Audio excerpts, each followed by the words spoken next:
dengan keutamaan malam ini. Karena malam ini merupakan malam-malam yang mulia. Di antara malam-malam yang dikatakan oleh Nabi kita Muhammad sallallahu alaihi wasallam, "Ala fi ayyami dahrikum nafahat, ala fata'arradu laha." Ketahuilah bahwasanya dalam hari-hari kamu, malam-malam kamu, saat-saat kamu, ada malam-malam tertentu atau saat-saat tertentu di mana pada saat-saat itu Allah lebih lagi mencurahkan rahmatnya, lebih lagi mencurahkan maghfirahnya, lebih lagi mencurahkan barokahnya serta segala macam pemberiannya. Maka hendaknya, kata Nabi SAW, kalian saudarakan diri kalian untuk mendapatkannya. Maka malam ini merupakan malam-malam yang disebutkan oleh Nabi tersebut, termasuk malam-malam yang mulia itu. Oleh karenanya, persiapan kita untuk memasuki malam yang mulia ini adalah dengan kita membersihkan diri dari segala macam sifat yang dapat mencegah turun rahmat serta barokah dan segala macam pemberian Allah. Oleh karena itu, kita melihat biasanya tradisi kita pada malam ini, malam nisfu, biasanya kita saling meminta maaf. Oleh karena itu, Ustadz dari atas kursi ini meminta maaf terutamanya kepada Ibu Ustadz, yang karenanya semua Ustadz dapatkan nyawa, kenikmatan segalanya Ustadz dapatkan berkat beliau. Semoga Allah panjangkan umurnya, sehat walafiat, dan juga kepada keluarga Ustadz, kepada istri Ustadz, dan tidak lupa Ustadz minta maaf kepada kalian semuanya. Mungkin di sana pernah ada salah ucap, salah kata. Tolong dibuka pintu maafnya supaya malam ini kita tidak ada suatu hal apapun yang dapat mencegah turunnya rahmatnya Allah. Kenapa mereka itu mempunyai adat istiadat semacam itu? Tidak ada lain kecuali karena segala macam dosa itu dapat mencegah turunnya rahmat Allah. Segala macam dosa itu menjadi sebab turunnya laknatnya Allah. Dan segala macam dosa itu tanpa terkecuali dan dikecualikan bisa menjadi sebab kita itu apes hidupnya di dunia sampai di akhirat nanti. Oleh karenanya pertamanya kita harus lepaskan segala macam dosa itu. Nah, dengan kita saling meminta maaf. Kalau kalian punya salah, Ustaz maafkan. Tapi kalau salah ke pondok tetap dilaksanakan takzirnya ya. Jadi kalau ada salah yang belum dilaksanakan, sanksinya tetap dilaksanakan. Tapi kalau salah secara pribadi, Ustaz sudah maafkan semuanya. Kalian sudah Ustaz maafkan sebagaimana Ustaz sudah dapat maaf dari kalian semua. Bukankah begitu? Alhamdulillah. Kemudian, hendaknya pada malam-malam semacam ini, kita menjauhkan diri kita daripada sifat-sifat yang tidak terpuji.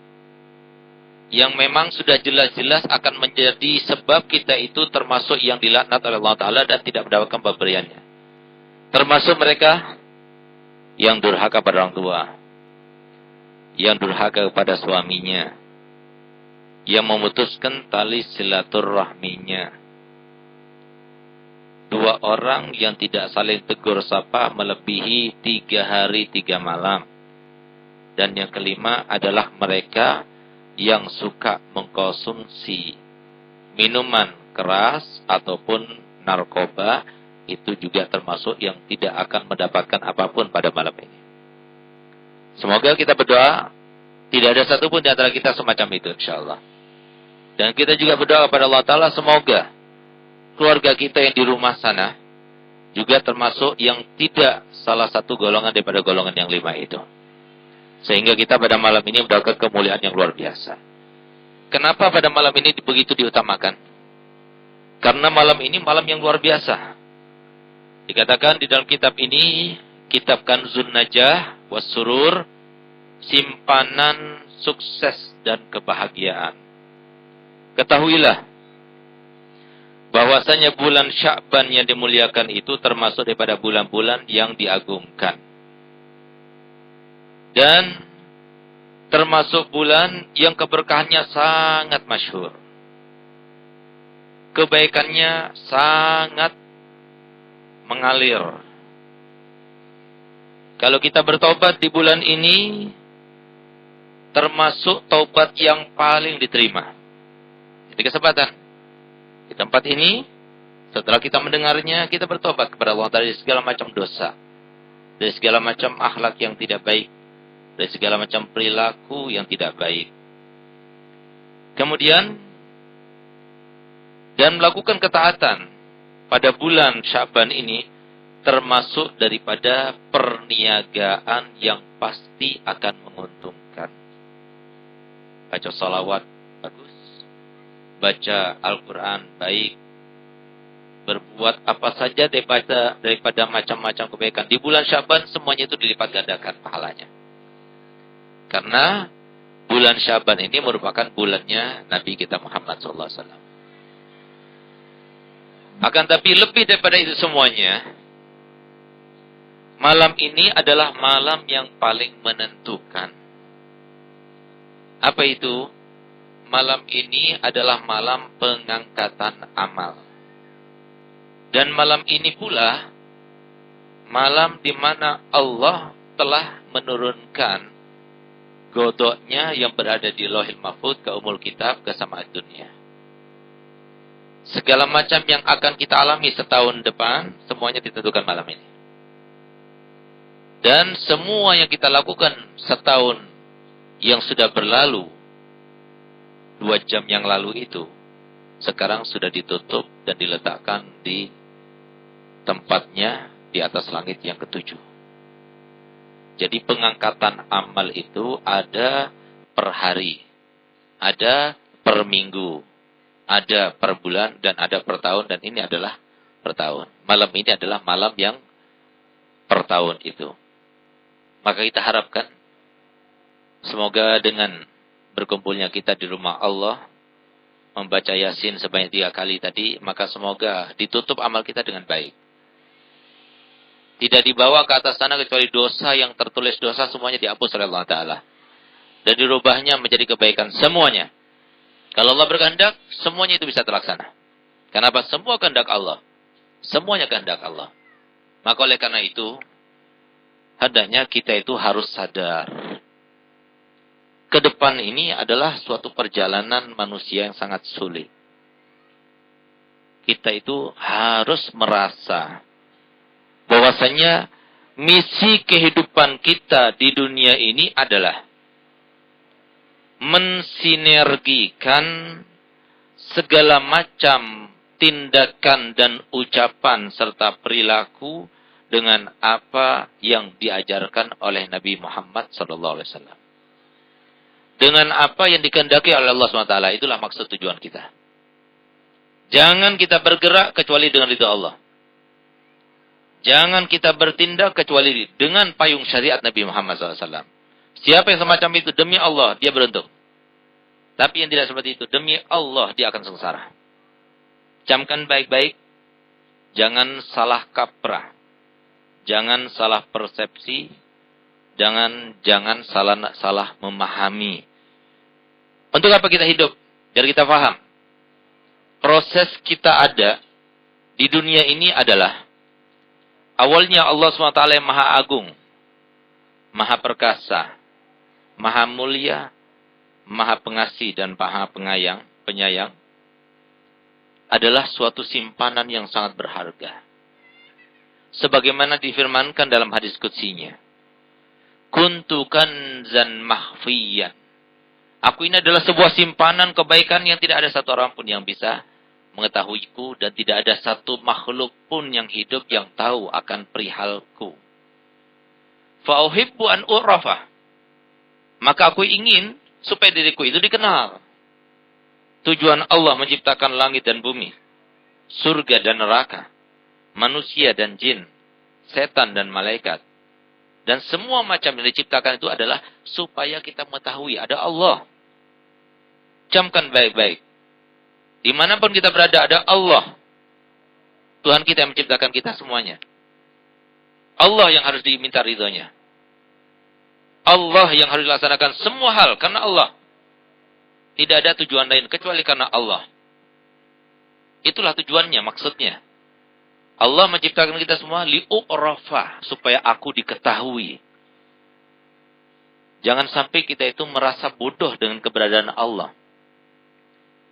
Allah menciptakan dunia dan bumi. Allah menciptakan langit dan aras, semuanya itu supaya Allah diketahui. Apa maksudnya? Maksudnya adalah, kalau kamu punya kehendak, silahkan kamu laksanakan kehendakmu. Tapi ingat, harus sesuai dengan kehendaknya Allah. Kamu ingin bertindak, silahkan bertindak. Tapi ingat, harus sesuai dengan tindakannya yang direstui oleh Allah. Kamu ingin berniat, melintaskan suatu lintasan, silahkan. Tapi ingat, lintasan itu harus sesuai dengan keinginan dan arahan serta ridho Allah. Kita mau berbuat apapun, silahkan. Tapi ingat, harus sesuai dengan perintah Allah. Dan harus tidak melanggar perintah Allah atau jauh daripada hal yang dilarangnya. Itu tujuannya. Itu tujuannya kita hidup di dunia ini. Lalu kemudian Allah ciptakan. Pertama kali, arasy Allah, kursinya, Lauhil Mahfud, Ummul Kitab, para malaikat, kemudian langit yang 7, sampai ke bumi, semua itu diciptakan dalam waktu 6 hari saja. Tanpa ada bantuan. Tanpa ada bantuan daripada siapapun juga. Ngerti maksud kata-katanya Ustaz ini? Allah Ta'ala melaksanakan semuanya, menciptakan malaikat dan bumi, menciptakan langit dan arasy, menciptakan gunung dan semua hal yang Allah pernah ciptakan, semuanya itu sendiri dalam waktu 6 hari. Tidak membutuhkan kepada bantuan siapapun juga. Apakah kita merasa bahwasanya apa yang kita lakukan itu, yang kita dapatkan itu, berarti karena usaha kita, karena upaya kita? Tidak. Ingat, maksud setan yang pertama itu adalah menjauhkan kita daripada pengetahuan kita akan adanya Allah. Kalau kita tahu bahwasanya semua itu adalah Allah, yang bergerak itu adalah Allah yang menggerakkan semuanya. Kita harus sesuai dengan ajaran Allah. Tidak boleh kita itu melenceng daripada ajarannya. Kalau kita tahu yang semacam itu, tidak mungkin dosa dilakukan. Sama halnya kalau seumpama kalian pergi kemanapun, selalu didampingi oleh seorang guru. Kira-kira bagaimana? Tidur, dampingi guru. Sholat, dampingi guru. Pergi kemana-mana, selalu didampingi oleh guru itu. Apakah ada kemungkinan untuk kita melaksanakan maksiat? Tidak. Apakah tidak kita malu kalau semua kita melakukan sesuatu yang melanggar perintahnya? Pastinya malu. Padahal Allah Ta'ala itu bukan hanya melihat dohir kita, tapi semuanya. Dohir, batin, semua Allah yang lihat. Allah yang menciptakan kita semuanya. Allah yang menciptakan urat kita. Allah yang menciptakan segala macam beluk yang ada di dalam tubuh kita. Sel-sel semuanya yang ada jumlahnya miliaran. Itu semuanya Allah yang menciptakan. Allah yang lebih tahu. Akankah kita lebih menghargai orang lain daripada Allah? Kita mencintai orang lain daripada Allah? Sementara kalau seumpama seorang makhluk yang memberikan suatu pemberian kepadamu seperti suami. Seorang suami yang memberikan pengayoman, memberikan kenikmatan, memberikan keamanan, memberikan kesejahteraan. Yang walaupun mereka itu hanya sebuah alat saja, tapi sebenarnya Allah yang memberikan. Kita merasa perlu dan merasa butuh dan kita berterima kasih kepadanya sedemikian rupa. Bagaimana dengan Allah? Oleh karenanya yang pantas untuk diagungkan adalah Allah. Setiap saat, satu hari paling tidak, kita selalu diingatkan oleh Allah SWT dengan zikir yang selalu kita baca ketika kita melaksanakan sholat. Yaitu Allahu Akbar. Allah adalah zat yang lebih besar, yang paling besar, lebih besar daripada suami, lebih besar daripada orang tua, lebih besar dari segala-galanya. Paham? Selalu kita pandang Allah, Allah, Allah, Allah. Paham? Nah, itulah maksud tujuannya. Setelah Allah menciptakan semuanya ini, maka kemudian Allah menciptakan manusia. Ketika Allah menciptakan manusia, dimulai dengan Nabi Allah Adam alaihissalam, malaikat Jibril itu komplain. Dan juga mewakili malaikat-malaikat yang lainnya. Ya Rabb, bagaimana Engkau akan ciptakan manusia yang begitu banyaknya? Padahal bumi ini sangatlah sempit. Bumi ini sempit, nggak mungkin akan menampung mereka semuanya. Kenapa kok Engkau menciptakan manusia begitu banyak? Apa jawabannya Allah Ta'ala? Gal iya, aku ciptakan di dalam diri mereka itu ada kematian. Ada yang mati, ada yang hidup. Begitu seterusnya. Maka malaikat Jibril mengatakan, kalau begitu ya Rabb, pasti kehidupan itu tidak mengenakan. Harus ada yang mati? Iya. Kalau begitu pasti kehidupan itu nggak ada yang mengenakan. Harus meninggal suami kita, harus meninggal istri kita, harus meninggal orang tua kita, harus meninggal handai tolan kita, keluarga kita, teman kita, sahabat kita. Iya, kalau begitu pasti kehidupan tidak akan menyenangkan. Tapi Allah Ta'ala mengatakan, Inni khalaqtu fihim tulal amal. Aku ciptakan di dalam diri mereka itu adalah panjang angan-angan. Ini yang melupakan kita kepada kematian. Kalau semua kita selalu ingat akan kematian itu, maka niscaya tidak ada satu orang pun di antara kita yang bermaksiat pada Allah. Mau ingat? Gampang. Masing-masing dari kita pasti ada keluarganya yang sudah meninggal. Ketika keluarganya meninggal, apakah di saat itu terpikirkan untuk kita itu melaksanakan sebuah kemaksiatan? Di saat jenazah masih ada di rumah kita. Jenazah orang tua kita, jenazah saudara kita, jenazah siapapun, ketika kita berada di depan mayit, kemudian akankah terpikirkan di dalam diri kita untuk berbuat maksiat kepada Allah Ta'ala? Kenapa? Karena kita ingat pada kematian. Kalau begitu seharusnya mayat keluarga kita ketika meninggal harusnya nggak usah dikebumikan saja, taruh di kamar kita aja. Supaya apa? Supaya kita ingat terus bahwasanya kita akan mati. Sebagaimana orang ini mati, kita akan mati. Dan ingat, kita ini terus bertambah umur kita, bukan tambah panjang, tapi tambah Tahu kalian kepada obat nyamuk? Obat nyamuk itu kan dibakar. Pertama kali panjang, terus menyempit, tambah pendek, sampai pada akhirnya mati. Ya kan? Nah, itulah kehidupan. Itulah kehidupan. Masalahnya, Allah menciptakan tulal amal. Apa itu tulal amal ini? Tulal amal ini adalah sebuah kesempatan. Camkan baik-baik, dengarkan baik-baik. Jangan berikan setan buat celah untuk mengganggu kalian. Demi Allah, setan tidak suka dengan apa yang Ustaz ucapkan. Buat bekal kalian pulang nanti.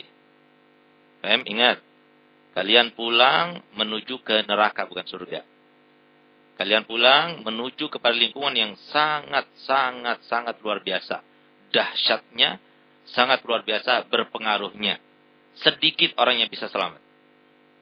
Ingat, saya katakan, ini adalah zaman yang dikatakan Nabi SAW, la yaslam li dini dinuhu hatta yafirra min syahikin ila syahik. Kalau kita ingin aman sekarang ini, caranya ada. Ya, gimana? Kamu harus hidup di puncak gunung sana. Tahu puncak gunung? Ada listrik? Nggak ada listrik. Ada air? Nggak ada air. Nggak ada hubungan manusia, nggak ada semuanya. Di atas puncak itu. Nggak ada kehidupan di sana. Kalau kamu berada di sana, selamat. Kalau nggak di sana, nggak selamat. Di pondok pun nggak selamat. Bisa, tapi masih mending. Masih mending. Tapi kalau sudah kamu keluar dari mulai gerbang ini, berarti kamu sudah masuk lingkungan neraka. Camkan baik-baik. Demi Allah, Ustaz mengatakan demikian karena Ustaz sayang kepada kalian semuanya. Ustaz nggak mau kalian semuanya itu berada dalam pengaruh setan. Ustaz nggak mau. Dan Ustaz nggak ridho. Ustaz siap untuk menjadi musuh utamanya setan. Siap Ustaz menanggung segala macam beban. Asalkan kalian jangan mau ikut mereka. Dan itu yang disampaikan Nabi Muhammad. Itu disampaikan oleh para ulama. Syafaqah yang ada dalam hati mereka itu begitu berusaha untuk merayu, untuk berusaha memproteksi supaya dia itu tidak terpengaruh. Jangan. Jangan ikuti setan. Dan ingat ya, kalau kita mengikuti setan, yang rugi itu kita sendiri, bukan siapa-siapa. Yang rugi kita sendiri. Kenapa? Wa may ya'mal su'an yujza bihi. Barang siapa yang melakukan suatu kejelekan, yang dibalas siapa? Orang lain, orang tuanya, suaminya, istrinya, anaknya, tetangganya, saudaranya. Demi Allah tidak, tapi dia sendiri. Tidak percaya? Firman Allah. Wa asdaqul qailin. Tidak percaya? Silahkan. Kita pernah punya tetangga. Kita pernah punya teman. Kita pernah punya keluarga. Kita pernah punya mereka-mereka yang kita kenal. Orang itu tidak baik. Ngomongnya tidak baik, selalu menyakiti orang. Tidak melaksanakan akhlaknya Nabi. Selalu berbohong. Selalu menyakiti orang. Selalu mengganggu orang. Mengambil haknya orang lain. Camkan baik-baik. Pegang kata-kata Ustaz. Lihat bagaimana akhirnya. Lihat hidupnya. Demi Allah pasti sengsara hidupnya. Biar kita paham. Jangan mau ikut-ikutan setan. Setan itu selalu mau membawa kita kepada kebinasaan dan kesengsaraan. Jangan mau. Memang berat. Untuk melawan setan berat. Untuk tidak mengikuti hawa nafsu berat. Nah, tapi justru di dalam berat itulah Nabi SAW itu diutus kepada kita semuanya. Untuk apa? Adanya Nabi itu sebagai bukti bahwasanya di dalam hal yang tidak baik itu ada kebaikan. Di dalam hal yang baik terasanya oleh hawa nafsu itu adalah dosa dan murkanya Allah. Itu maksudnya. Nabi Muhammad itu adalah seorang nabi yang paling mulia. Seorang nabi yang paling bersih hatinya, yang paling jernih pikirannya, yang paling suci perilakunya. Itu Nabi kita Muhammad SAW. Tapi lihat bagaimana kehidupannya. Tidak pernah yang namanya Nabi Muhammad itu satu saat, kemudian satu hari, atau satu minggu, tanpa ada gangguan, tanpa ada cobaan dan ujian daripada Allah Ta'ala. Tidak ada. Padahal siapa beliau? Beliau adalah kekasihnya Allah, Habibullah. Kalau Nabi Ibrahim adalah Khalilullah, kalau Nabi Musa adalah Kalimullah, ketahuilah bahwasanya Nabi kita Muhammad SAW adalah Habibullah. Tapi lihat bagaimana kehidupannya. Sampai-sampai beliau mengatakan tidak pernah ada satu orang Nabi pun yang diganggu oleh umatnya, kecuali aku sudah pernah diganggu sepertinya. Bahkan lebih. Nah, tapi beliau itu melaksanakan itu semua. Tetap sabar. Untuk apa? Memberi contoh kepada kita. Sabar hidup di dunia. Sabar hidup di dunia. Untuk apa? Supaya kita itu menjadi pendamping Nabi Muhammad SAW. Nah, oleh karena itu para santriwati, anak-anak Ustaz yang Ustaz cintai dan Ustaz sayangi, camkan baik-baik. Jangan mau tergoda. Kita ini pinter-pinteran ngerayu kalian dengan setan. Masalahnya Ustaz nggak punya modal kecuali cuma ngomongan saja dan doa kepada Allah Ta'ala serta keikhlasan. Semoga dengan ikhlasnya Ustaz itu kalian selalu ingat. Tapi masalahnya setan itu modalnya banyak. Ada HP, ada televisi, ada lingkungan yang tidak baik, lingkungan yang menghibur, ada pemandangan yang indah, ada mereka-mereka yang tidak suka dengan jalan ini yang ingin merusak kita. Itu semua modal-modalnya setan semuanya. Oleh karena itu, Ustadz ingatkan lagi bahwasanya kalian itu akan hidup di luar sana yang sangat-sangat luar biasa, signifikan pengaruhnya kepada diri kalian. Kepada orang yang mempunyai agama yang kuat saja, sangat berpengaruh, apalagi pada kalian. Oleh karena itu, para santriwati yang dimuliakan oleh Allah SWT dan dicintai oleh Nabi Muhammad SAW, hendaknya ingat beberapa hal. Ustaz tidak berwasiat, kecuali seperti wasiat yang diwasiatkan oleh Nabi kita Muhammad SAW, kepada siapa? Kepada Sayyidina Abdullah bin Abbas. Kalau kalian melaksanakan 3 hal ini, maka kalian akan menjadi manusia yang unggul dan mulia. Terhormat serta teraman di dunia. Apa itu? Nabi SAW pernah bersabda dan berwasiat kepada Syekh Abdullah bin Abbas yang dikala itu beliau itu masih kecil, digendong oleh Nabi, dibonceng oleh Nabi SAW di balik di belakang Nabi ketika mengendarai bagal beliau. Di saat Sayyidina Abdullah bin Abbas di belakang Nabi itu duduk di belakang Nabi, tiba-tiba lewat seorang wanita yang cantik. Begitu lewat wanita cantik itu, langsung Sayyidina Abdullah bin Abbas yang masih muda itu menoleh, wajar, sunnatullah. Ya. Yang namanya setan itu selalu ada di perempuan, sunnatullah sudah gitu. Ya, makanya kan kalau laki-laki itu setannya 1, kalau perempuan itu setannya 17. Ingat, jangan pakai keluar dengan bersolek, haram hukumnya. Jangan pakai keluar dengan pakai bedak. Jangan pakai keluar dengan pakai perhiasan, haram hukumnya kalau kalian tidak menutup wajah dan tangan. Saya sudah sampaikan. Dan kalau seumpama ada di antara mereka yang sampai terpalingkan pandangannya dari pandangan yang biasa lalu kepada pandangan yang syahwat kepada kamu dan kamu menyebabkannya, berarti kamu juga ikut berdosa karenanya. Sesuai dengan sabda Nabi kita Muhammad SAW,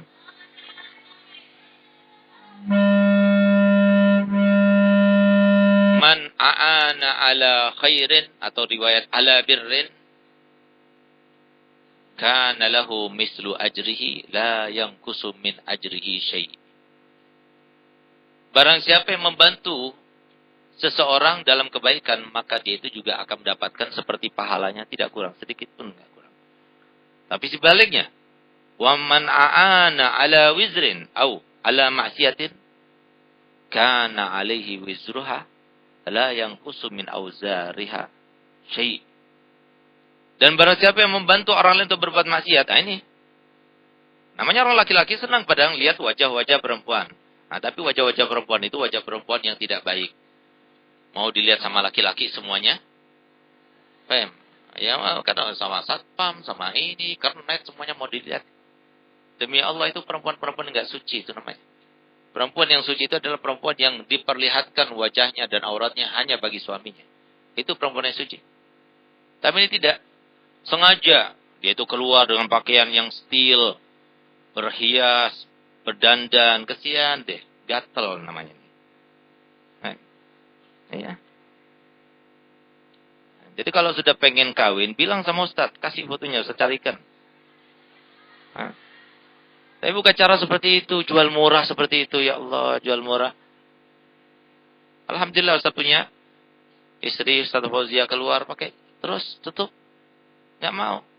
Istrinya Ustaz dilihat sama supir-supir di jalan-jalan sana. Na'udzubillah, jangan mau.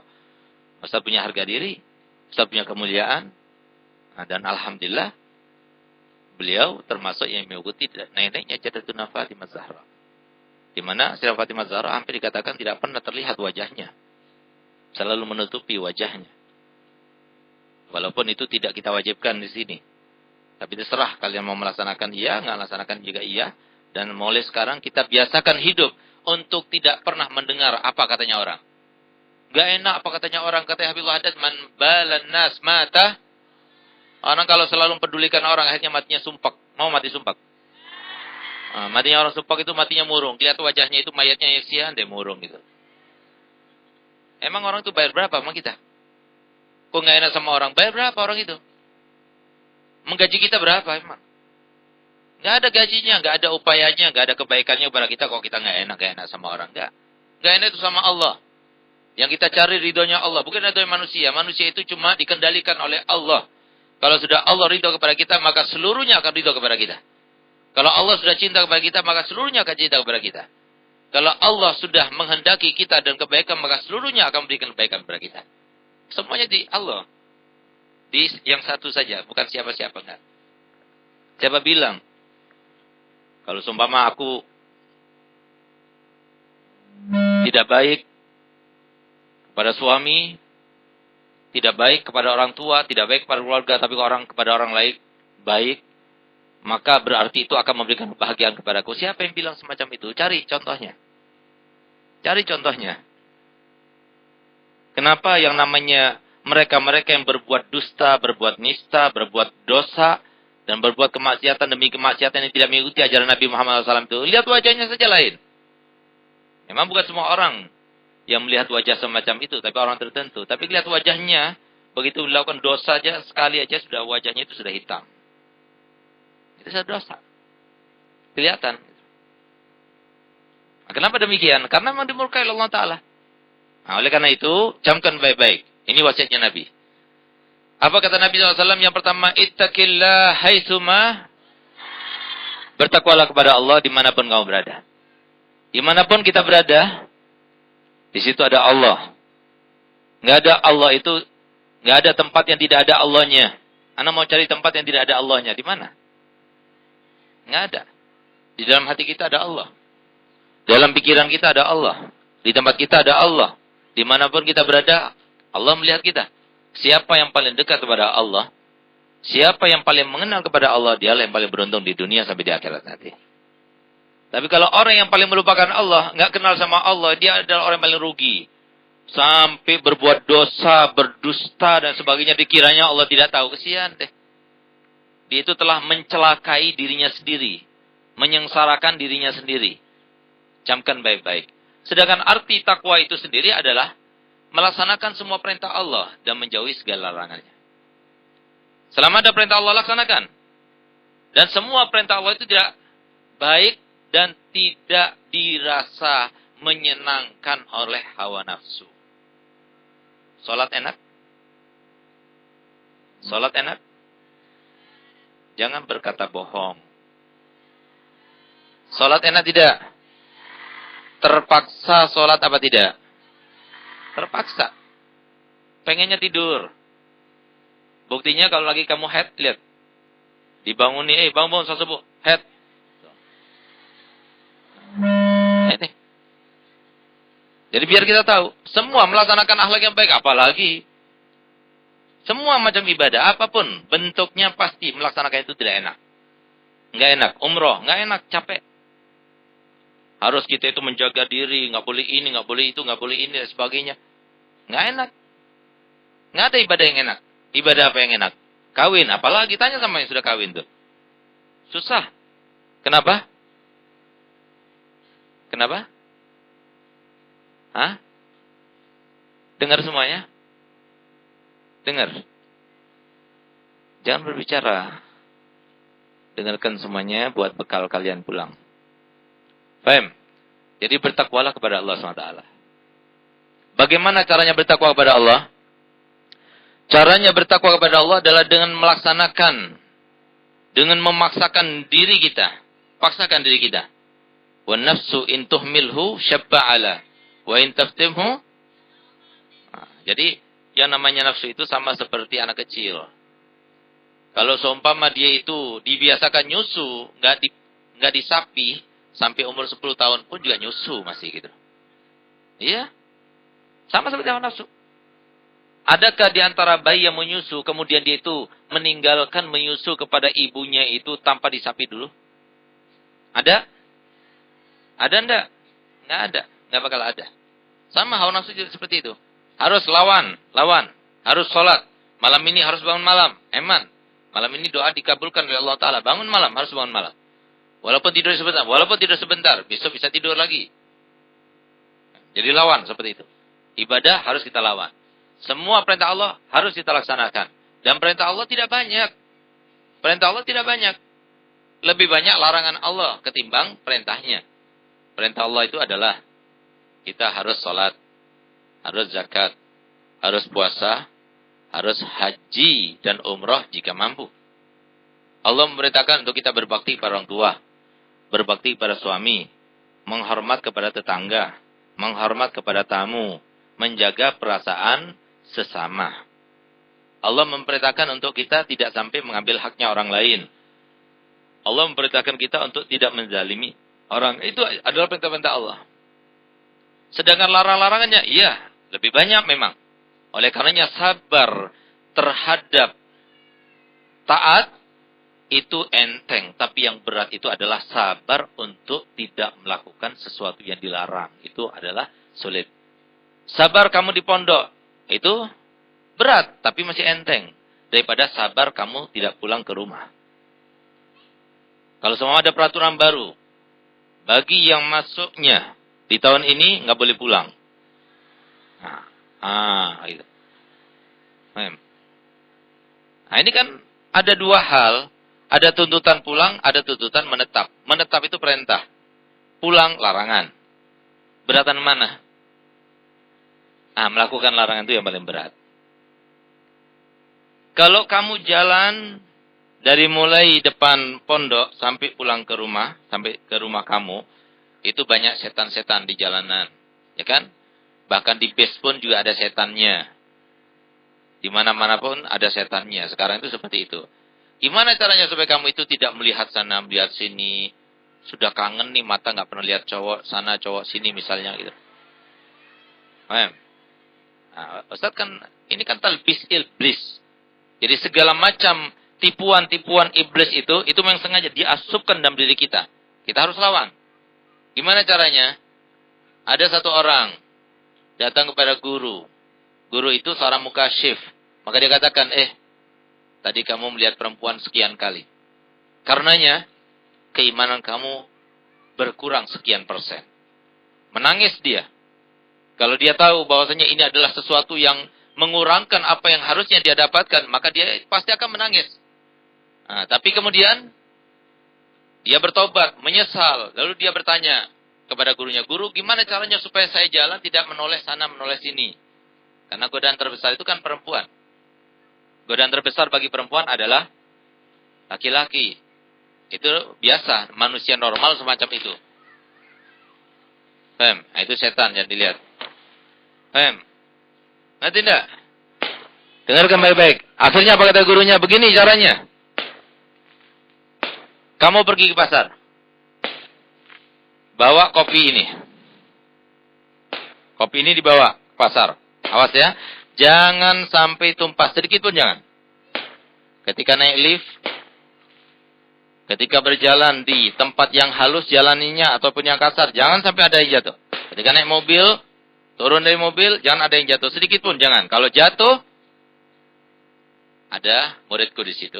Yang ikut kamu langsung mukul kamu di tempat itu juga. Baik. Dilaksanakan. Sampai balik ke rumah. Ada yang tumpah? Kalau kamu ingin bebas dari maksiat di jalanan, begitu caranya. Ngerti caranya? Kalau jalan, menunduk, lihat ke bawah. Jaga keimanan. Ngerti nggak? Jangan malah dilepaskan begitu. Oh, itu cakep banget. Oh, itu lebih cakep. Oh, itu. Jangan. Jangan. Paham? Ngerti nggak? Kalau pergi ke mall itu banyak setannya, bahkan tempatnya setan bertelur di sana. Kamu membutuhkan apa? Saya ingin beli baju. Di mana beli bajunya biasa dijualnya? Tingkat 2, di blok ini, di situ, di sampingnya lift dan sebagainya. Sudah langsung turun lihat ke bawah, lihat liftnya. Bagus ya liftnya, lihat tehelnya. Bagus ya tehelnya itu ya. Paham? Terus, lihat sambilan lihat sini, bawa lagi. Sampai tak masuk ke dalam. Udah beli, langsung pulang. Jangan pakai ngelihat sana, ngelihat sini, ngelihat sana, ngelihat sini itu. Itu semua itu dunia. Dan dunia itu pasti menarik. Dan itu yang menyebabkan kita itu berdosa. Itu yang pertama. Bertakwa kepada Allah dimanapun kita berada. Ingat, Allah Ta'ala selalu melihat. Dan seperti sekarang ini, semoga kita bukan termasuk yang menyesal. Karena amal-amal kita selama setahun di bawah ke atas penuh dengan dosa. Na'udzubillah. Yang kedua, Adbi'i sayyi'a al-hasanah tamhuha. Kalau ada orang yang tidak baik, suatu kesempatan bagi kita untuk menghadapinya, membalasnya dengan kebaikan. Itu pesannya Nabi.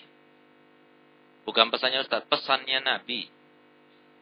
Kalau ada orang yang tidak baik, alhamdulillah, berarti kamu punya kesempatan untuk meniru Nabi kita Muhammad SAW. Kamu dicuekin. Kamu disakitin, kamu dipukulin misalnya. Atau kamu misalnya dilakukan suatu hal, baik ucapan maupun tindakan yang menyakiti kamu. Langsung kamu balas kejelekan itu dengan kebaikan. Tamhuha, kata Nabi sallallahu alaihi wasallam, pasti akan dihapusnya. Yang tadinya merupakan sebuah kezaliman, yang tadinya merupakan sebuah kebencian, yang tadinya merupakan sebuah kemaksiatan, akhirnya berubah menjadi sebuah hasanah. Yang tadinya orang itu tidak baik, termasuk daripada orang-orang yang berada dalam pengaruhnya setan, sekarang sudah akan berubah. Dan demi Allah, kalau akhlak ini benar-benar kita laksanakan, maka berarti kita itu telah mendapatkan syafaat dan rahmah kepada sesama umatnya Nabi Muhammad SAW. Dan demi Allah, kalau akhlak yang semacam ini kita laksanakan, yang tadinya benci kepada kita, dia akan cinta kepada kita. Dan demi Allah, kalau akhlak semacam ini bisa kita laksanakan, maka pasti kita akan mulia dan dimuliakan, dikenang dan selalu terkenang di dalam pikiran manusia. Jangan bilang kita tidak bisa, pasti bisa. Ingat, mutu kita bersama berusaha. Nah, memang berat pertama kali. Misalnya, kamu pulang di bis, ada teman kamu yang ketika di pondok, Masya Allah, tawaduknya kepada kamu, setianya dan sebagainya. Begitu di bis, sombongnya minta ampun. Sudah keluar, pengaruh setannya sudah keluar. Betul. Gimana caranya? Baiki. Yang tadinya kamu kasih kebaikan sekian, kamu lebihin. Nanti dia berubah. Kenapa? Justru ketika seseorang itu berada di dalam safar, maka semua akhlak aslinya itu tampak. Maka dikatakan safar itu safar. Artinya safar itu pada aslinya itu adalah membuka.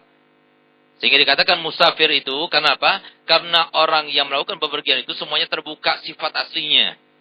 Kalau pelit, pelitnya tampak. Kalau dia itu loman, lomannya tampak.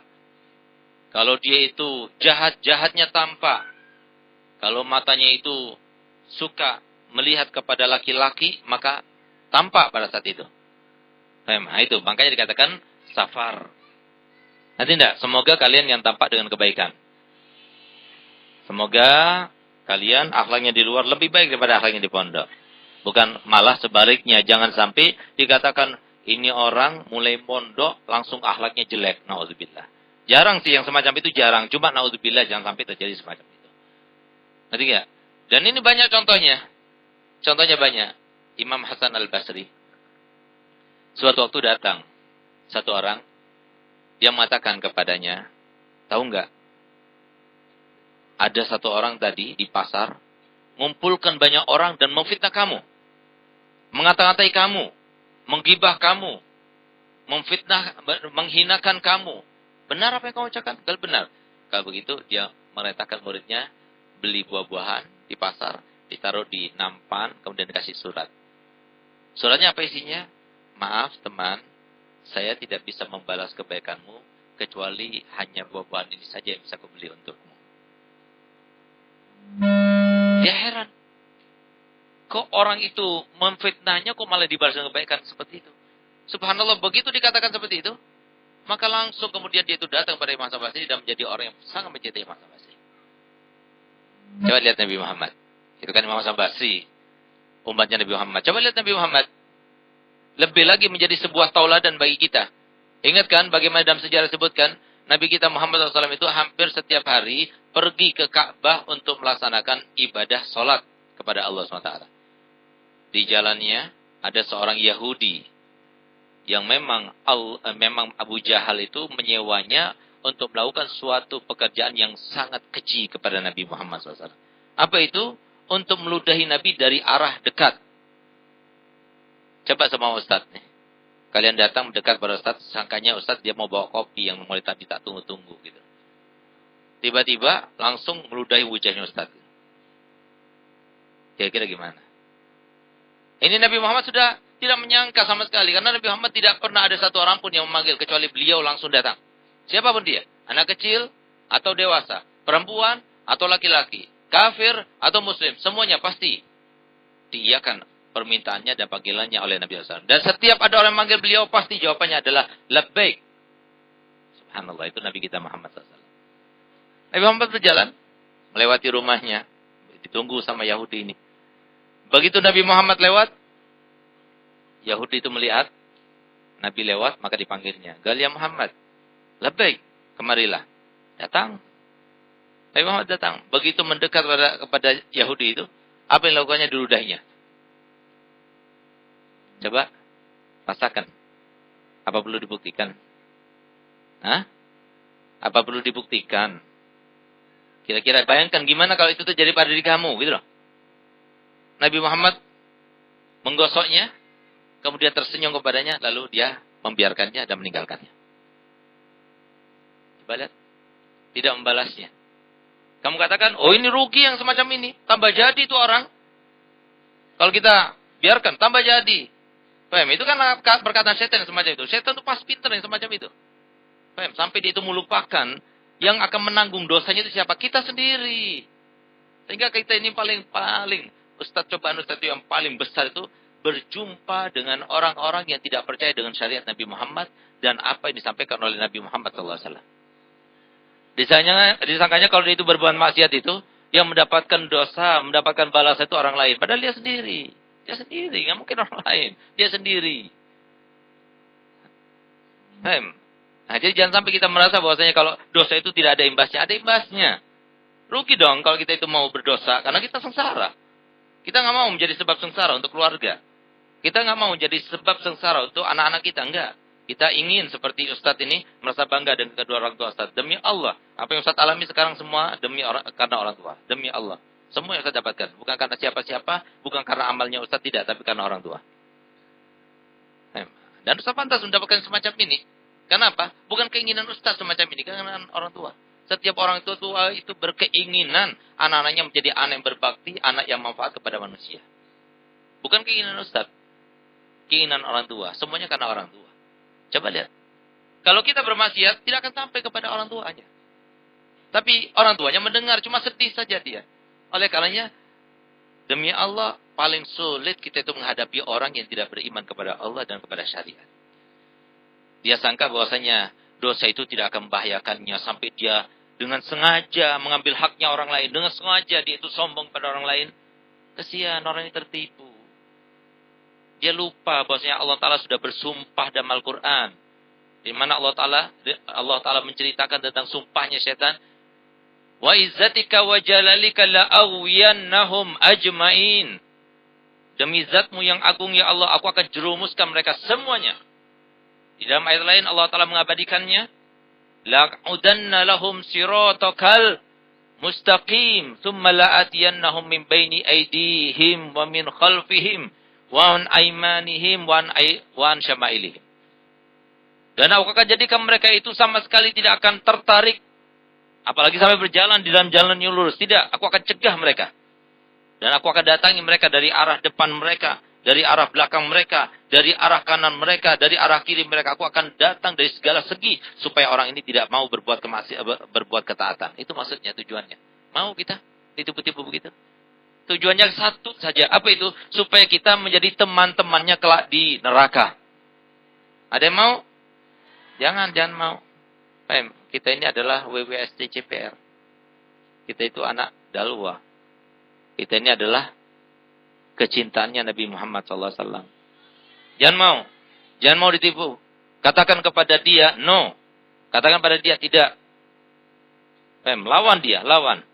Dan kalau bisa, suatu waktu terus dipisikin terus, apa yang di depan kamu lemparkan saja. Lemparkan ke arah kiri kamu. Kopi, lempar. Karena setan itu tempatnya di kiri itu. Lemparkan. Auzubillahi minka. Kamu katakan begitu. Tapi lihat-lihat dulu samping kamu. Paham? Nah, jadi seperti itu. Itu yang kedua. Yang ketiga adalah wa khaliqin nas bi khuluqin. Berakhlaklah kepada seluruh manusia dengan akhlak yang baik. Apa akhlak yang baik? Akhlak yang baik itu adalah akhlak yang kita ingin semua orang memperlakukan kita seperti yang kita inginkan. Memang cuma kita yang punya perasaan.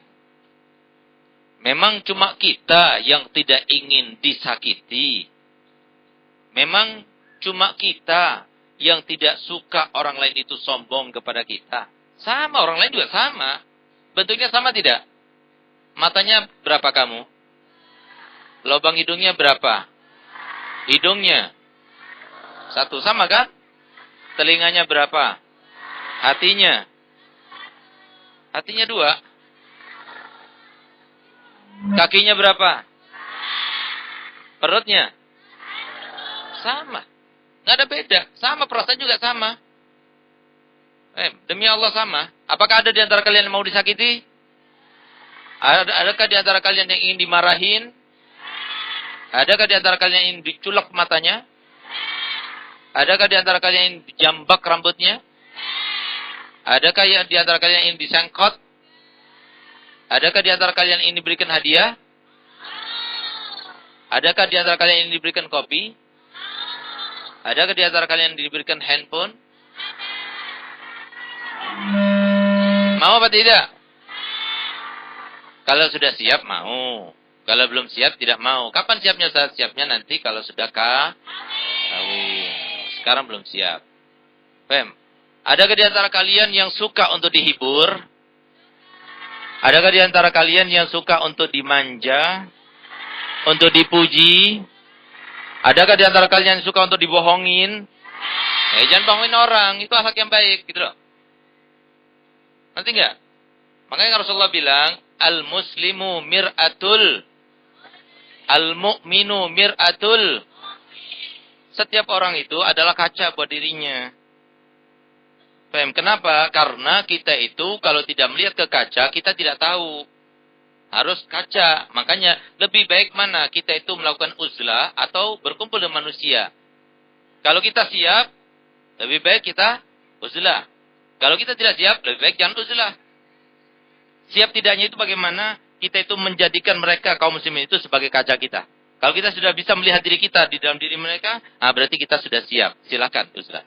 Tapi kalau kita tidak bisa melihat mereka sebagai kaca buat kita, maka berarti kita belum siap. Ngerti nggak? Ngerti nggak? Kamu lihat di pondok ini. Ambil satu contoh.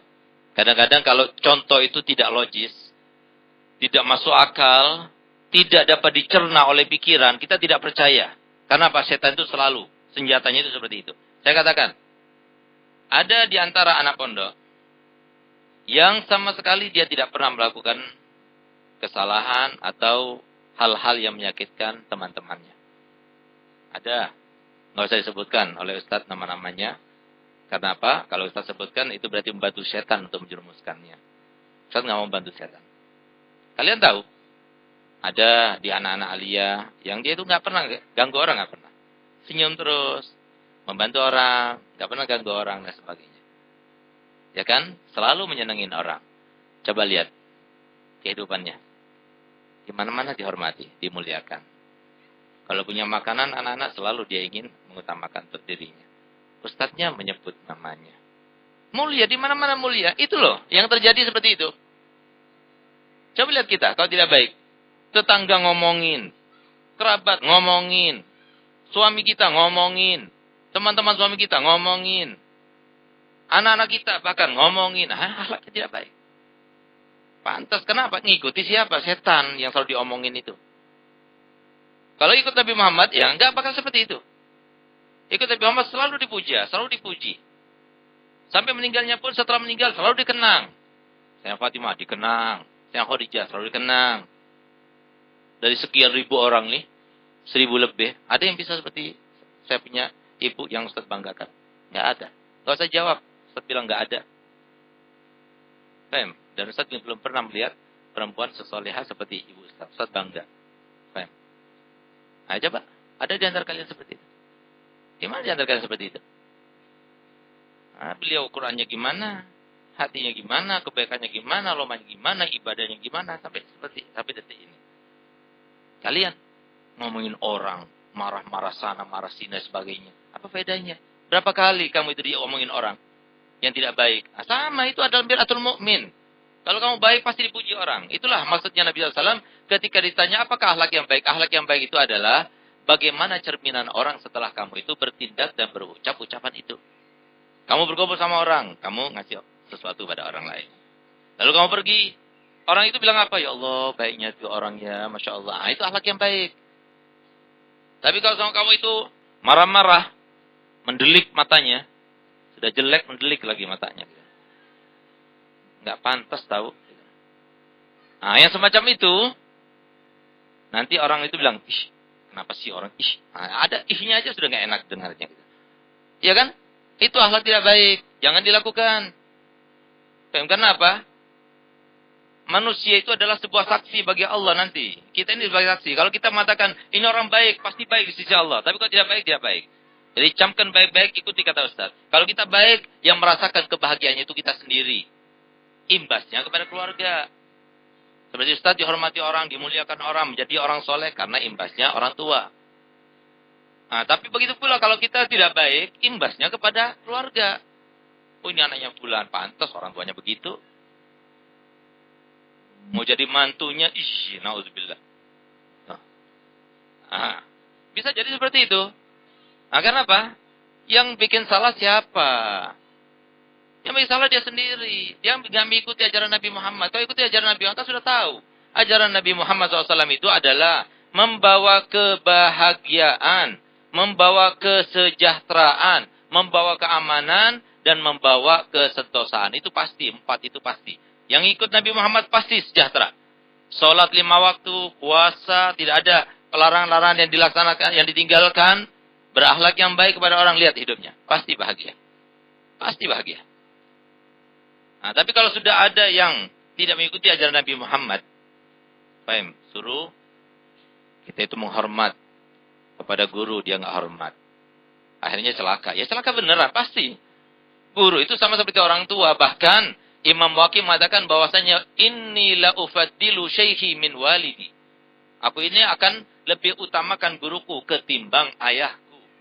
Karena apa? Orang tua itu hanya menjaga kita dohirnya saja. Tapi kalau guru menjaga kita itu dohir dan batin kita.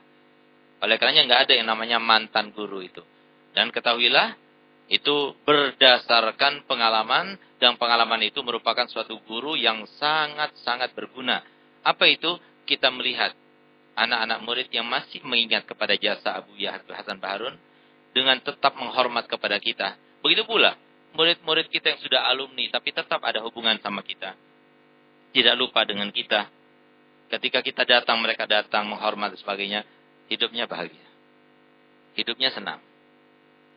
Nah, kenapa? Dia itu menyambung silaturahminya. Nah, tapi kalau sudah putus, sama sekali nggak ingat kepada ustadznya, nggak ingat, nggak pernah datang, nggak pernah telepon, nggak pernah ini, nggak pernah dan sebagainya. Yang semacam ini sudah pasti kesulitannya itu akan lebih banyak nantinya. Nah, oleh karena itu ingat, mulai malam ini kita harus siap. Ingat, kita hidup untuk diuji. Memang berat kehidupan di dunia, berat.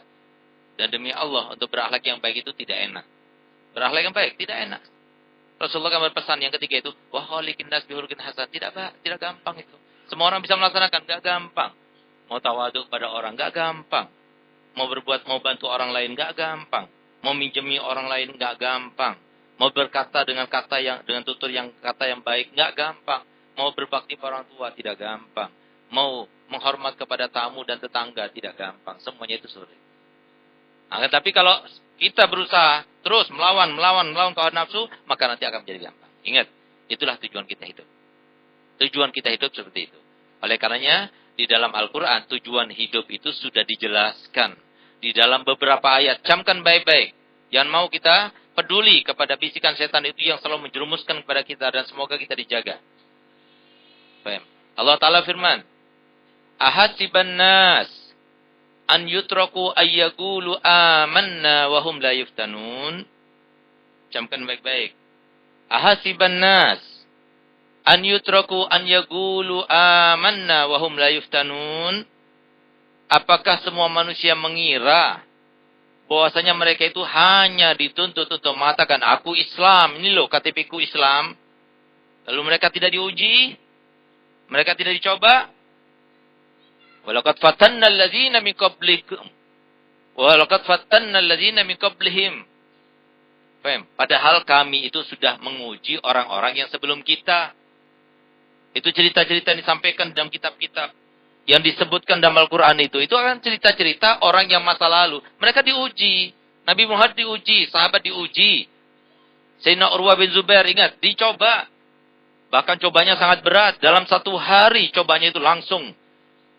Suatu waktu beliau ini, Urwah bin Zubair, keponakan Sayyidatuna Aisyah, putra daripada Sayyidatuna Asma binti Abi Bakar yang mendapatkan julukan dari Nabi Muhammad SAW, Zatun Nitogain, yang punya 2 sabuk.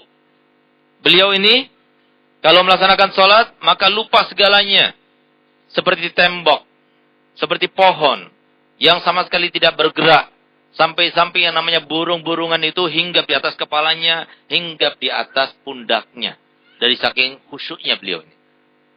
Tiba-tiba datang ketika dalam satu peperangan, lututnya ini terkena tombak, tusukan tombak, sehingga menanah dan infeksi. Sehingga diputuskan oleh dokter pada waktu itu harus diamputasi, dipotong. Kalau tidak akan menjalar ke atas dan itu membahayakan dirinya. Maka di saat itulah beliau katakan, dokter itu mengatakan pada Sayyidina Urwah, ya Urwah, kamu harus dibius supaya kamu tidak merasa sakit. Apa jawaban dia? Aku akan dibius. Aku akan pingsan sampai aku tidak merasa apa-apa. Kalau tidak, demi Allah, aku tidak mau. Itu engkau lakukan kepadaku. Aku tidak mau sedetik pun aku lupa kepada Allah. Aku tidak mau sejengkal pun, sedetik pun, satu kedipan mata pun aku tidak mengingat kepada Allah dan tidak bersama Allah. Itulah hatinya orang bermukmin. Itulah yang harusnya kita itu menjadikan sebuah saingan. Bukan mereka punya mobil, mereka punya rumah. Apa gunanya mobil itu, rumah itu? Bahkan menjadi beban, kesian orang yang punya uang yang banyak itu. Kenapa? Karena mereka itu nanti akan menjadi beban. Ditanya semuanya, dari mana dapatnya, untuk apa, semuanya. Dan hisabnya itu panjang. Ya kalau selamat, kalau enggak selamat, habis dia. Nah, jadi bukan semacam itu. Kita itu iri kepada Sayyidah Khadijah. Iri kepada siapa? Sayyidah Fatimah Zahra. Iri kepada siapa? Istri-istri sahabat Nabi. Iri kepada istri-istri para ulama.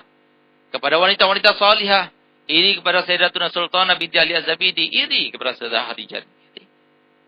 Iri yang baik. Iri ingin berusaha menjadi seperti beliau. Bakalan. Pasti kamu punya anak nanti. Anaknya bahagia semuanya. Punya anak semuanya kaya-kaya semuanya. Barokah hidupnya. Pasti. Dimuliakan orang di mana-mana. Semua yang Ustaz dapatkan, Habib Zain dapatkan, Habib Ali dapatkan. Wallahil azim. Paham? Semuanya berkatnya orang tua. Sama sekali. Bukan karena usaha, upaya Ustaz. Sama sekali sedikit pun tidak ada. Paham? Semua berkatnya orang tua. Nah, berarti kalau kamu itu tidak baik, berarti mempersiapkan generasi yang tidak baik. Siap kamu punya anak korupsi? Siap kamu punya anak yang tidak baik akhlaknya? Paham? Itu yang terjadi kalau kita tidak baik. Nauzubillah. Dan ingat, pengaruhnya ibu itu lebih besar daripada pengaruhnya ayah. 60% dari ibu, 40% dari ayah. Paham? Silahkan percaya, silahkan nggak percaya. Jangan, kalau sudah dikatakan semacam itu dari Nabi SAW sumbernya, kemudian kita itu mau ngikuti setannya, ketawa-ketawa dalam hatinya. Silahkan ketawakan, tapi nanti lihat. Kalau sudah tersungkur, kamu berada di liang lahat baru tahu. Pertama kali yang akan didapatkan pentungannya malaikat itu. Nauzubillah. Paham? Ustaz berkata begini supaya kamu itu jangan terpengaruh. Jangan mau digoda sama, dibisikkan oleh setan. Setan itu maunya itu nggak jahat. Jahat benar setan itu pada kita. Jangan mau. Paham gitu ya? Allah Ta'ala sudah menegaskan, Inna syaitana kana lakum aduwan mubina. Sungguh setan itu adalah berupa musuh yang paling jelas dan paling nyata. Kita punya musuh banyak. Orang kafir itu musuh kita. Tapi setan itu lebih daripada orang kafir. Ingat ya? Nah, terus, di dalam ayat lain, camkan baik-baik, dengarkan. Afa hasibtum annama khalaqnakum abathan wa annakum ilaina la turja'un? Apakah kalian semua mengira bahwasanya kami menciptakan kalian itu cuma-cuma, nggak ada maksud, nggak ada tujuan, nggak ada misi dan visi, dan bahwasanya kalian tidak akan kembali lagi pada Allah Ta'ala? Kalian mengira itu? Salah besar. Salah besar. Kalau kalian mengira bahwasanya kalian akan kembali kepada Allah, kalian itu diciptakan untuk dicoba dan uji. Kenapa kalian seperti ini? Sampai kapan kalian seperti ini? Berubah. Jangan ikuti setan-setan itu. Ikuti Nabi Muhammad. Taati Nabi Muhammad. Kalau ingin mendapatkan kebahagiaan. Yang sudah nyata-nyata kita melihat. Lihat bagaimana Sayyidah Khadijah. Lihat bagaimana wanita-wanita solihah. Dan lihat bagaimana wanita yang tidak solihah itu. Lihat bagaimana sekarang. Sengsaranya bagaimana. Sakit-sakitan dan sebagainya. Dirundung masalah demi masalah. Anaknya semua tidak ada yang baik. Lihat. Lihat dengan mata. Terjadi dalam keluarga kita, terjadi tetangga kita, terjadi. Lihat orang yang baik, lihat orang yang tidak baik. Lihat orang tuanya itu. Orang yang baik pasti anaknya baik. Orang yang tidak baik pasti anaknya tidak baik. Oleh karena camkan baik-baik, jangan mau kita ditipu. Kita ini hidup itu untuk dicoba, untuk diuji. Apakah kita berpikir bahwasanya Allah Ta'ala tidak tahu ketika orang itu menyakiti kita? Apakah kita berpikir bahwasanya ketika orang itu menzalimi kita Allah tidak tahu? Tahu, demi Allah Allah tahu. Paham? Camkan baik-baik. Ayat ketiga. Alladzi khalaqal mauta wal hayata liyabluwakum ayyukum. Dialah yang menciptakan kematian. Dialah yang menciptakan kehidupan. Yang tujuannya untuk menguji kamu supaya dia tahu di mana di antara kalian yang terbaik amalnya. Adakah di situ disebutkan yang terbaik wajahnya, yang terbaik bodinya, yang terbaik rumahnya, yang terbaik hartanya? Ada begitu?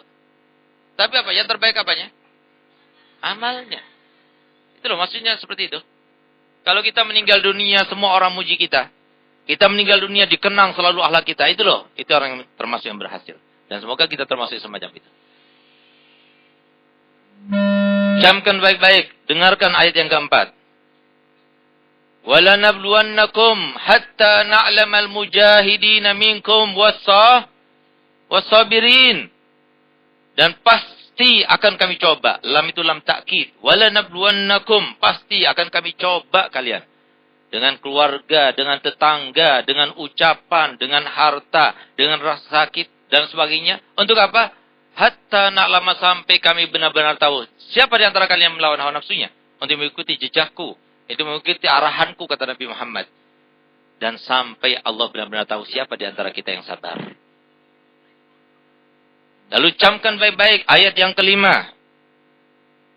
وَلَنَبْلُوَنَّكُمْ بِشَيْءٍ مِنَ الْخَوْفِ وَالْجُوعِ وَنَقْصٍ مِنَ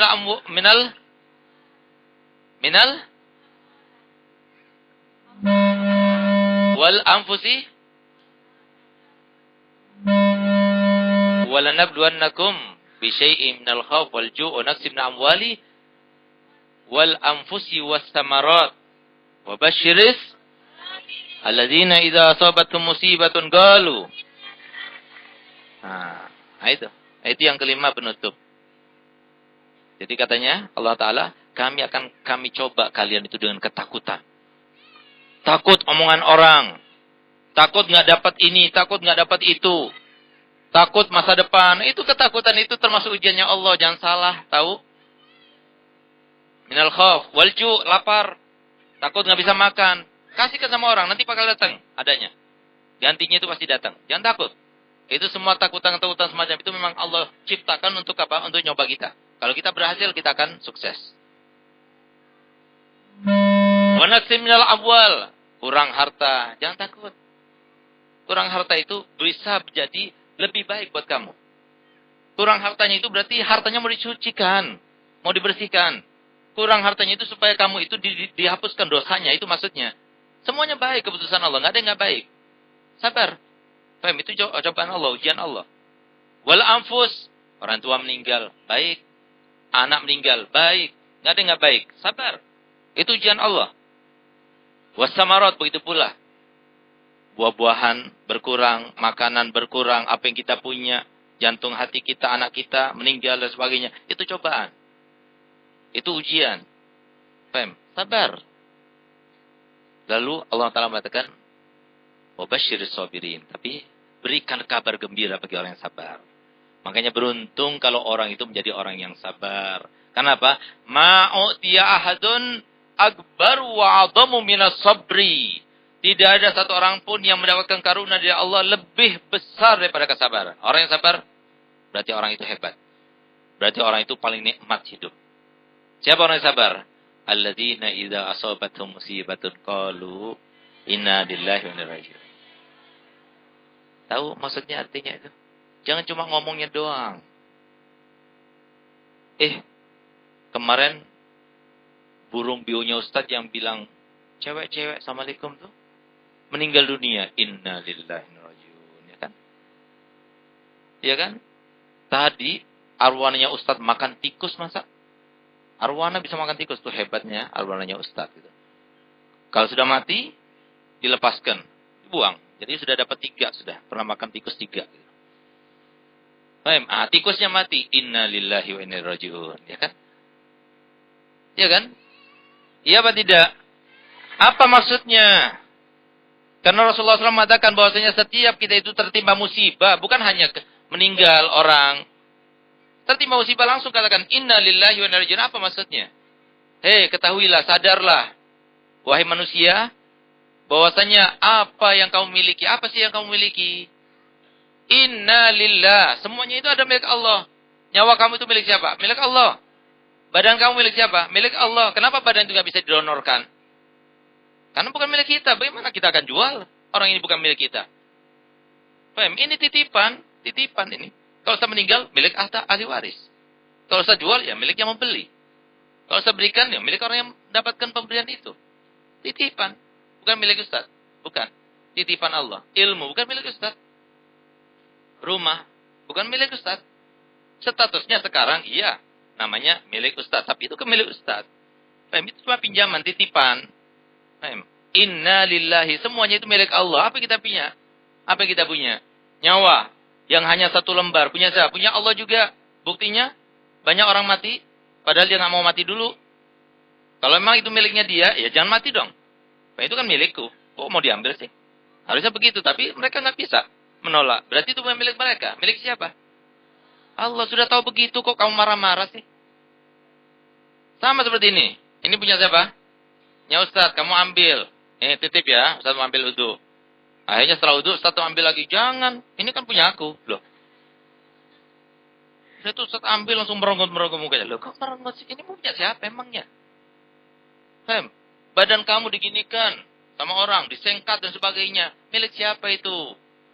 Ya kenapa kamu ikut marah? Itulah maksudnya. Inna lillahi wa inna ilaihi raji'un. Itu maksudnya. Pahami benar-benar. Kita nggak punya apa-apa. Yang kita punya itu cuma satu. Apa itu? Kesempatan memiliki keluarga. Kesempatan memiliki istri. Kesempatan memiliki anak. Kesempatan memiliki harta. Kesempatan memiliki ilmu. Kesempatan memiliki badan nih. Kesempatan memiliki nyawa. Gunain kesempatan itu. Jangan mau ditipu oleh setan. Jangan mau. Lawan terus. Paham? Jangan mau kita tunduk pada setan. Kita tunduknya kepada Nabi Muhammad. Kita tunduknya kepada para ulama. Kita mau berkiblat kepada para ulama. Pemimpin kita siapa? Para ulama.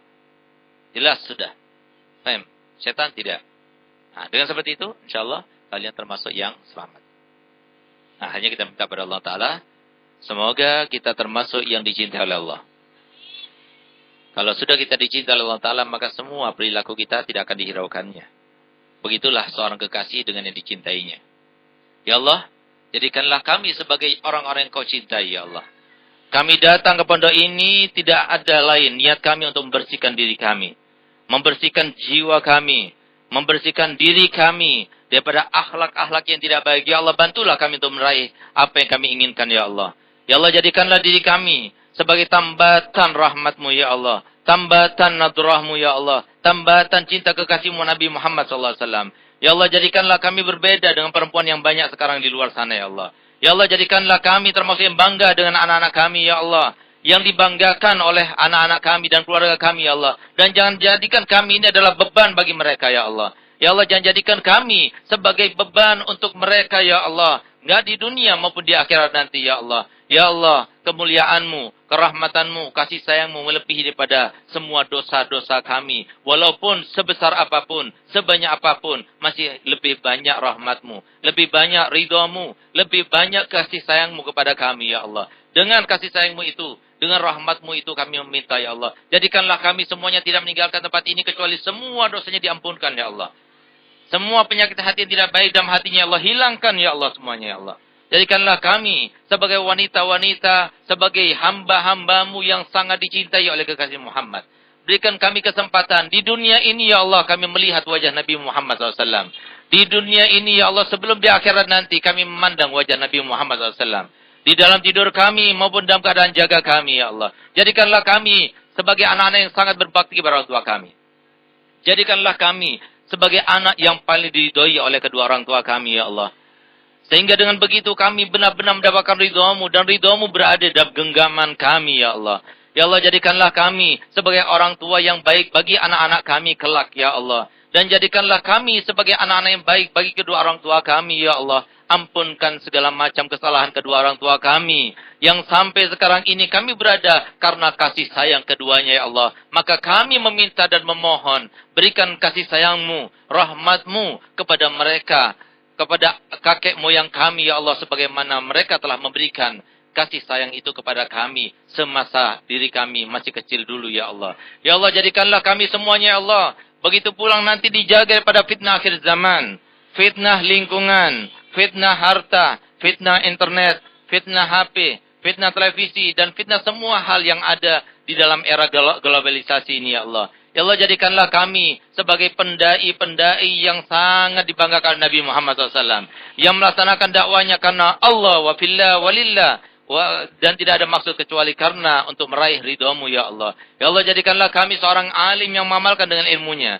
Jadikanlah kami seorang alim yang dipandang dengan gerakan dan perilakunya. Sehingga mereka belajar dan meneladani kepada perilaku kami ya Allah. Ya Allah, jadikanlah kecintaan kami para ulama-Mu. Jadikanlah kecintaan kami adalah Quran-Mu. Jadikanlah kecintaan kami adalah kitab-kitab-Mu. Ya Allah, jangan Engkau berikan sedikit pun tempat di dalam hati kami untuk cinta kepada dunia, untuk cinta kepada keluarga, untuk cinta kepada suami, untuk cinta kepada anak dan istri. Tapi biarkan di dalam hati kami semua cinta kepadamu saja ya Allah. Dan cinta kepada Nabi Muhammad SAW. Selainnya tidak ya Allah. Biarkan hati kami penuh dengan cintamu dan cinta kepada kasih Muhammad SAW. Ya Allah, Engkau telah memberikan anggota badan ini ya Allah.